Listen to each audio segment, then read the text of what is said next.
deeply and seriously and reverently." "Discuss hell reverently?" "I meant what I said. You have been in hell, though if you don't go back, you may call it purgatory." "Go on, my dear boy, go on. That is so like you. No doubt you'll tell me why, on your view, I was sent there. I am not angry." "But don't you know? You went there because you're an apostate." "You're serious, Dick?" "Perfectly." "This is worse than I expected. Do you really think people are penalized for their honest opinions, even assuming, for the sake of argument, that those opinions were mistaken?" "Do you really think there are no sins of intellect?" "There are indeed, Dick. There is hide-bound prejudice and intellectual dishonesty and timidity and stagnation. But honest opinions, fearlessly followed, they are not sins." "I know we used to talk that way. I did it too until the end of my life, when I became what you call narrow. It all turns on what are honest opinions." "Mine certainly were. They were not only honest, but heroic. I asserted them fearlessly. When the doctrine of the resurrection ceased to commend itself to the critical faculties which God had given me, I openly rejected it. I preached my famous sermon. I defied the whole chapter. I took every risk." "What risk? What was at all likely to come of it, except what actually came? Popularity, sales for your books, invitations, and finally a bishopric." "Dick, this is unworthy of you. What are you suggesting?" "Friend, I am not suggesting at all. You see, I know now. Let us be frank. Our opinions were not honestly come by. We simply found ourselves in contact with a certain current of ideas, and plunged into it because it seemed modern and successful. At college, you know, we just started automatically writing the kind of essays that got good marks, and saying the kind of things that won applause. When, in our whole lives, did we honestly face, in solitude, the one question on which all turned, whether, after all, the supernatural might not in fact occur? When did we put up one moment's real resistance to the loss of our faith? If this is meant to be a sketch of the genesis of liberal theology in general, I reply that it is a mere libel. Do you suggest that men like— "I have nothing to do with any generality, nor with any man but me and you. Oh, as you love your own soul, remember. You know that you and I were playing with loaded dice. We didn't want the other to be true. We were afraid of crude salvationism, afraid of a breach within the spirit of the age, afraid of ridicule, afraid, above all, of real spiritual fears and hopes." "I'm far from denying that young men may make mistakes. They may well be influenced by current fashions of thought, but it's not a question of how the opinions are formed. The point is that they were my honest opinions, sincerely expressed." "Of course. Having allowed oneself to drift, unresisting, unpraying, accepting every half-conscious solicitation from our desires, we reached a point where we no longer believed the faith.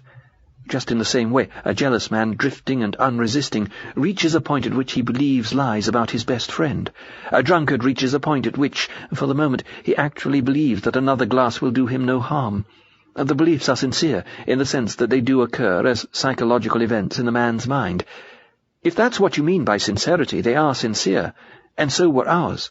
But errors which are sincere in that sense are not innocent." "You'll be justifying the Inquisition in a moment." "Why?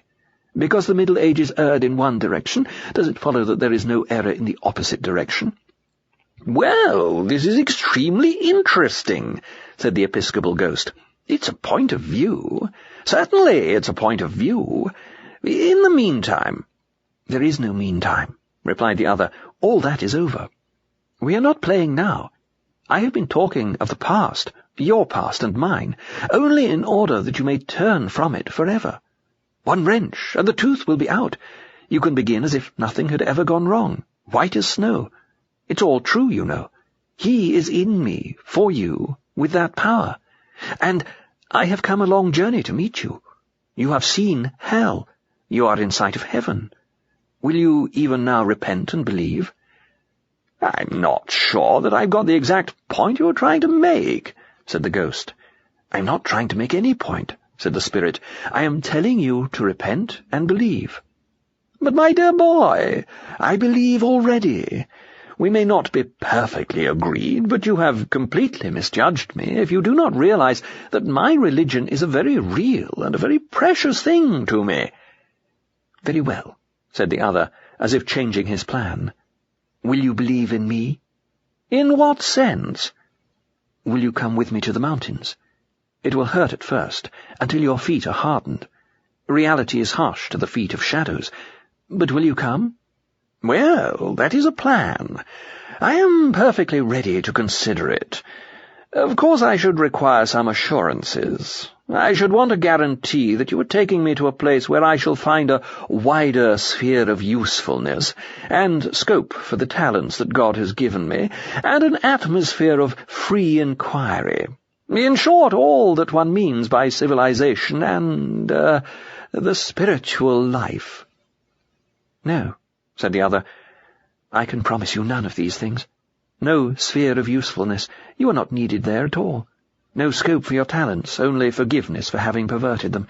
No atmosphere of inquiry, for I will bring you to the land not of questions, but of answers, and you shall see the face of God."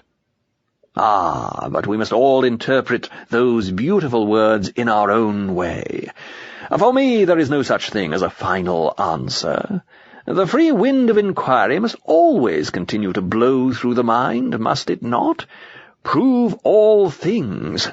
To travel hopefully is better than to arrive." "If that were true, and known to be true, how could anyone travel hopefully? There would be nothing to hope for." "But you must feel yourself that there is something stifling about the idea of finality. Stagnation, my dear boy, what is more soul-destroying than stagnation?" "You think that, because hitherto you have experienced truth only with the abstract intellect. I will bring you where you can taste it like honey, and be embraced by it as by a bridegroom. Your thirst shall be quenched." "Well, really, you know, I am not aware of a thirst for some ready-made truth which puts an end to intellectual activity in the way you seem to be describing. Will it leave me the free play of mind, Dick? I must insist on that, you know." "Free as a man is free to drink while he is drinking. He is not free still to be dry." The ghost seemed to think for a moment. "I can make nothing of that idea," it said. "Listen," said the white spirit. "Once you were a child. Once you knew what inquiry was for. There was a time when you asked questions because you wanted answers, and were glad when you had found them. Become that child again, even now." "Ah, but when I became a man, I put away childish things." "You have gone far wrong. Thirst was made for water, inquiry for truth. What you now call the free play of inquiry has neither more nor less to do with the ends for which intelligence was given you than masturbation has to do with marriage." "If we cannot be reverent, there is at least no need to be obscene. The suggestion that I should return at my age to the mere factual inquisitiveness of boyhood strikes me as preposterous. In any case, that question-and-answer conception of thought only applies to matters of fact.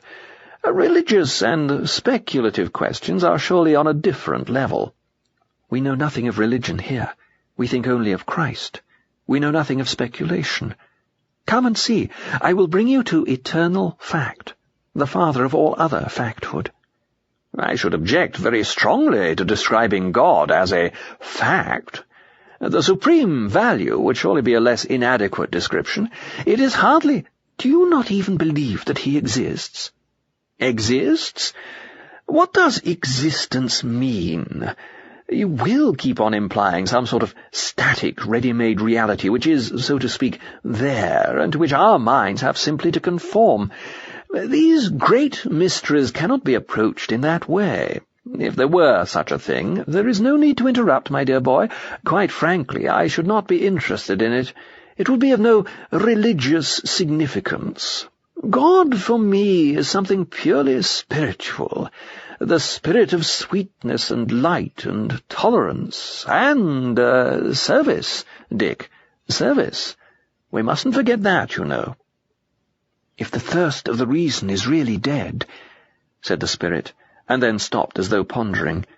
Then suddenly he said, Can you at least still desire happiness?" "Happiness, my dear Dick," said the ghost placidly. "Happiness, as you will come to see when you are older, lies in the path of duty.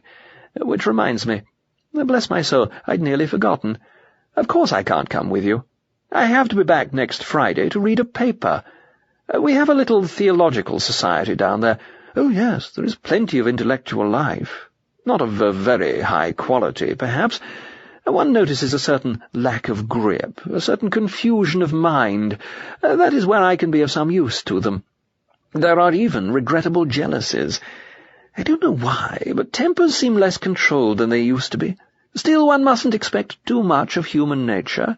I feel I can do a great work among them. But you've never asked me what my paper is about. I'm taking the text about growing up to the measure of the